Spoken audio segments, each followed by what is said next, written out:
మహిళలు తమ ఆత్మగౌరవాన్ని కాపాడుకుంటూ అన్ని రంగాల్లో ఆత్మవిశ్వాసంతో ముందుకు వెళ్లాలని జిల్లా కలెక్టర్ పమేల సత్పతి అన్నారు. కరీంనగర్ కళాభారతిలో డెమోక్రటిక్ ఫౌండేషన్ ఆధ్వర్యంలో మహిళా వార్డు సభ్యుల సన్మాన కార్యక్రమంలో ఆమె ముఖ్య అతిథిగా పాల్గొన్నారు. మహిళా పాలకులు ఉన్న చోట ప్రజా సమస్యలు తగ్గుతున్నాయని, ప్రజల కోసం నిజాయితీగా పనిచేస్తే మంచి పేరు వస్తుందని తెలిపారు. ఈ కార్యక్రమంలో డెమోక్రటిక్ ఫౌండేషన్ కో ఫౌండర్ సినీ నటి రెజినా కసాండ్రా మాట్లాడుతూ గ్రామీణ మహిళల్లో అపార నాయకత్వ శక్తి ఉందన్నారు. పంచాయతీ ఎన్నికల్లో ఫౌండేషన్ మద్దతుతో 11 మంది మహిళలు వార్డు సభ్యులుగా ఎన్నికైనట్లు నిర్వాహకులు తెలిపారు.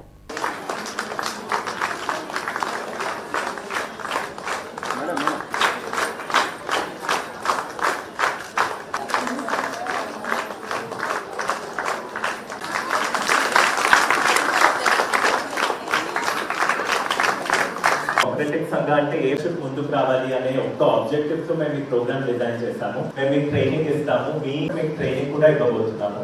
సో వార్డ్ రిజర్వేషన్ ఉండొచ్చు, ఏ సీట్ అయినా, ఎంత పెద్ద సీట్ అయినా దానికి రిజర్వేషన్స్ ఉంటుంది.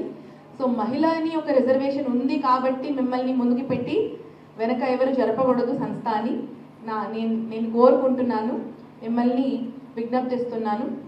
అంటే మీకు ఆ బొమ్మ తెలుసా?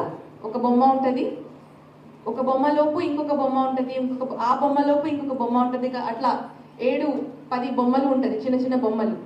సో పెద్ద బొమ్మ ఒక బొమ్మ లాగా కనిపిస్తుంది, కానీ లోపల ఉన్న బొమ్మ వేరే ఉంటుంది.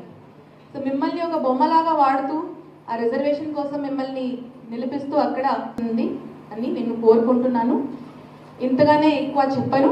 మీరు అందరు ఇంకా దీనికన్నా పెద్ద ఆకాంక్షలు పెట్టుకోవాలి, ప్రజల కోసం పనిచేయాలి, అంటే ఆత్మవిశ్వాసంతో ముందుకు పోవాలని నేను కోరుకుంటూ ఈ మంచి కార్యక్రమం ఏర్పాటు చేసి డెమోక్రటిక్ సంఘం తరఫు నుంచి మిమ్మల్ని ముందుకు తీసుకొని రావడానికి ఎంత ప్రయత్నం చేసిన డెమోక్రటిక్ సంఘం టీం అందరికీ కూడా నేను మళ్ళీ ఒకసారి ధన్యవాదాలు తెలియజేస్తాను.